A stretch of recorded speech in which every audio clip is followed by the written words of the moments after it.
Amigos, bienvenidos. Hoy vamos a hablar sobre el tema que a algunos les parece indignante, sobre todo a la oposición, a otros les parece que es algo que ya se veía venir. Creo que tú y yo cabemos en ese grupo, mi tocayo, y otros tantos que lo aplauden como si fuera la revelación del año, como si fuese algo nuevo. Y estamos hablando de nada más ni nada menos que del destape de Andy Beltrán hacia su aspiración de gobernar la Ciudad de México en el 2030. Y es que apenas se dio dentro de Morena el fin del recorrido nacional para la organización, con miras a afiliar 10 millones de militantes del partido Morena, y se cerró el CEN en Tlatelolco, aquí en la Ciudad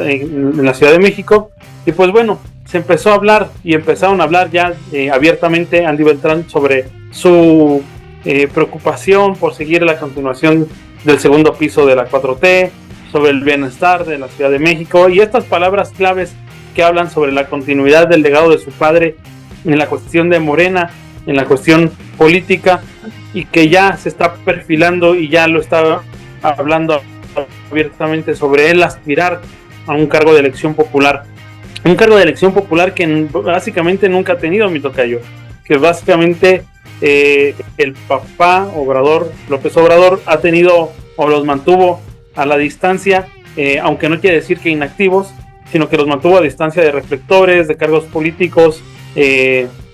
la cuestión electoral, por temas seguramente de conveniencia política, de no levantar sospecha, de no darle armas a la oposición, de que lo criticaran en ese aspecto. Pero insisto, esto no quiere decir que no hubieran incurrido en la política, porque aquellos que estamos y jugamos en Morena desde hace muchos años sabemos que López Beltrán estuvo como, ya lo hemos hablado en otras ocasiones, como el enlace de Morena a nivel Ciudad de México y Estado de México, y que bueno, era el ámbito natural de los López Beltrán, sobre todo porque el papá fue jefe de gobierno, fue presidente ahora, y pues bueno, va muy natural, aunque sabemos que no es una cuestión monárquica como lo quiere hacer ver la oposición. La realidad es que pues muchas decisiones de peso pasaron primero por los hijos de Obrador antes de llegar al mismísimo López Obrador en la cuestión política práctica de Morena, ¿no? Del partido. Estamos hablando de las cosas dentro del partido de Morena. Y pues bueno, tiene un perfil muy similar al papá, también es politólogo,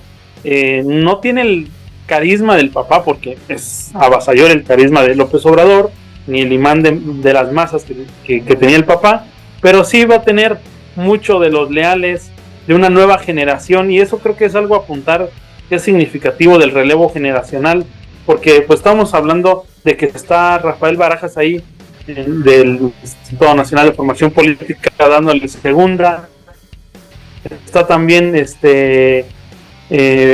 Luján, alcalde Luján, que también es de este relevo generacional, una familia súper casada con los López Obrador en términos políticos, y pues incluso ella misma dijo que va a regresar esta cuestión de los orígenes de la tómbola, ¿no? Que sabemos que probablemente sea un dedazo, probablemente sea la decisión de una cúpula muy cerrada dentro del morenismo, y bueno, incluso Claudia Sheinbaum ya dijo que tiene pues la opción, ¿no? Que tiene su derecho a participar en esta cuestión electoral. Yo creo que la derecha exagera en cuestión del cinismo, de criticar esto de que es una elección descarada. La verdad es que independientemente de que hablemos de la realidad política, de cómo Obrador mantuvo a sus hijos y cómo están actuando actualmente, pues va a ser básicamente, o podemos esperar básicamente el mismo discurso, que ya lo están repitiendo, probablemente la misma forma de actuar, de gobernar, y habrá que esperar las propuestas que lleguen a tener, y finalmente los resultados, porque a mí no me cabe mucha duda de que vayan a lograr su objetivo, de que vaya a lograr gobernar la Ciudad de México, y en una de esas el país, mi tocayo, que esa yo creo que es la mira y la aspiración más grande, pero habrá que juzgar a los individuos por sus propuestas, por sus acciones de gobierno, y no por donde vienen, ¿no? Podríamos hablar de Lázaro Cárdenas, que es el ejemplo más inmediato, más vivo que me viene al momento, como el papá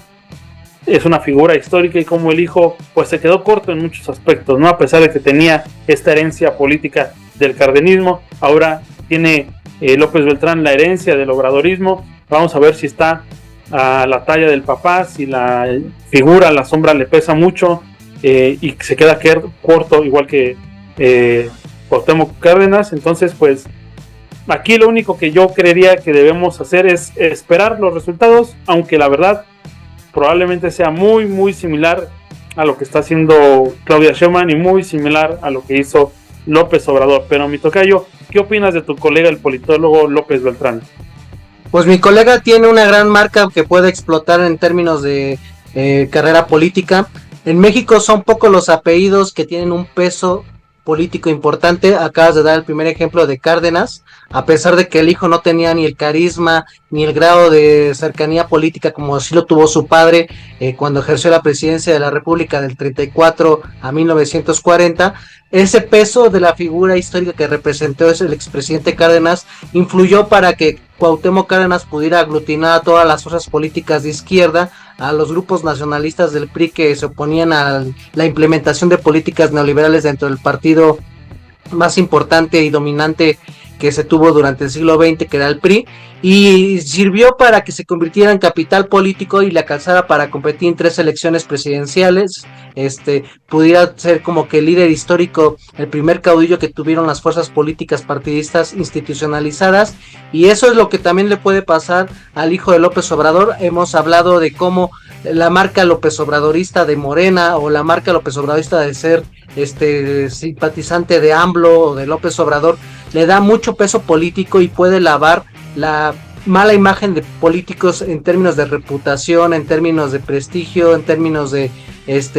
historial político corrupto pasado, cuando ya te metes de lleno a lo que es un proyecto que tiene el apellido López Obrador, 4T, López Obradorismo, y quién mejor que su hijo, donde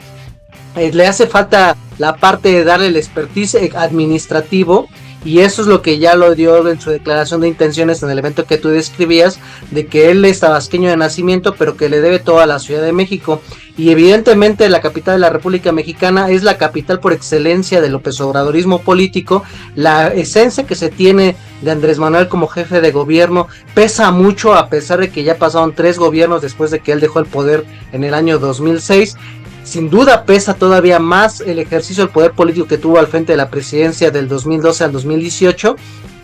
Y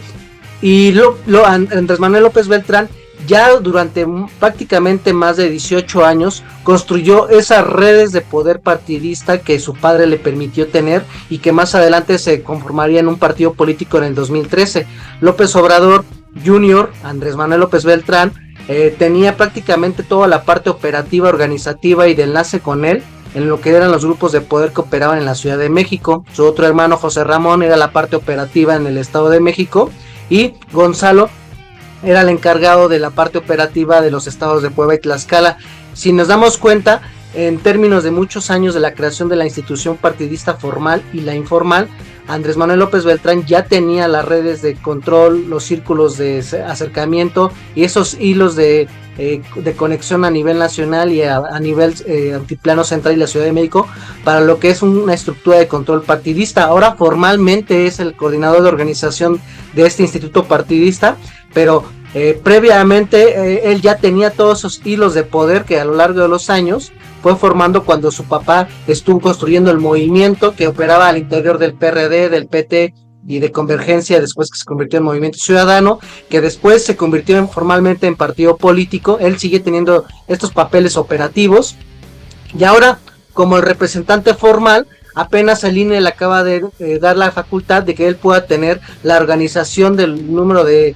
gente inscrita a ese instituto partidista, y en donde ya puso la línea de lucha de que va a planificar de que Morena pueda afiliar a 10 millones de mexicanos. Es algo ambicioso. Apenas el PRI en sus mejores años pudo tener 5.700.000 habitantes, y hablamos de aquella maquinaria de aparato de poder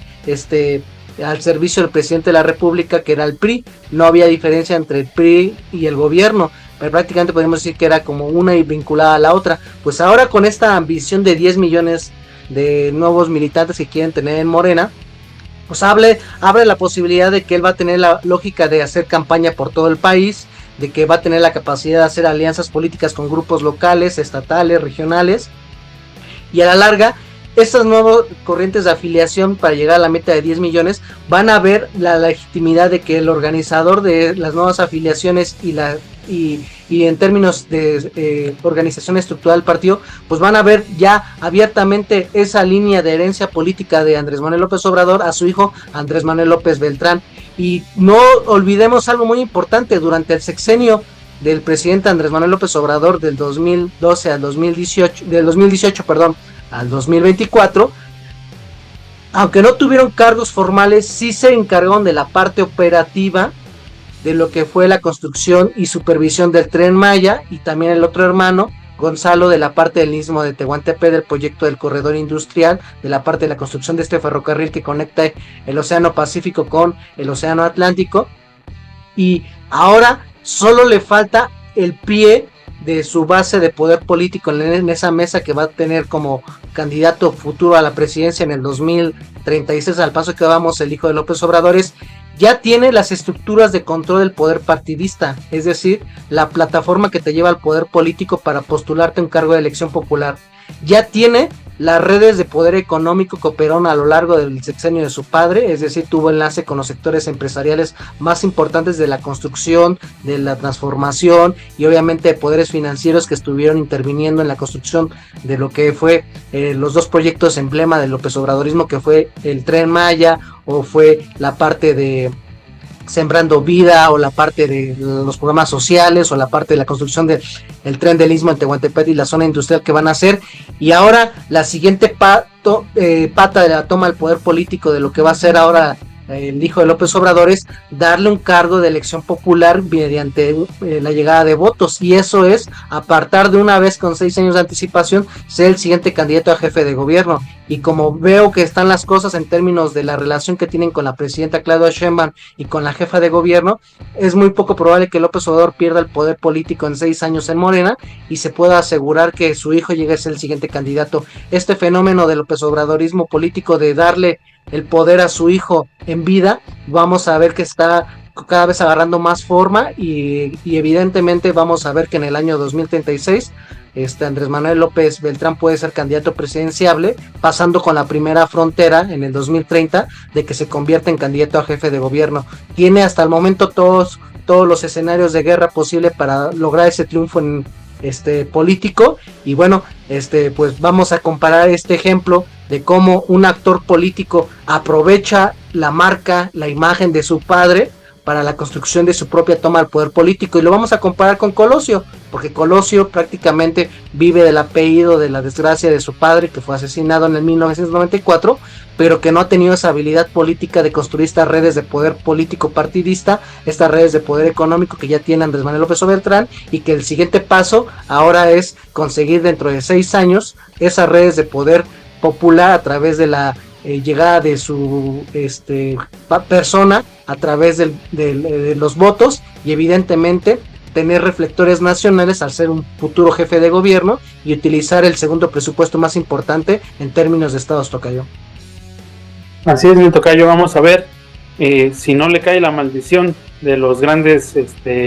caciques, de los grandes políticos de México, de esta desgracia, ¿no? De los hijos que no llegan a la sombra del padre.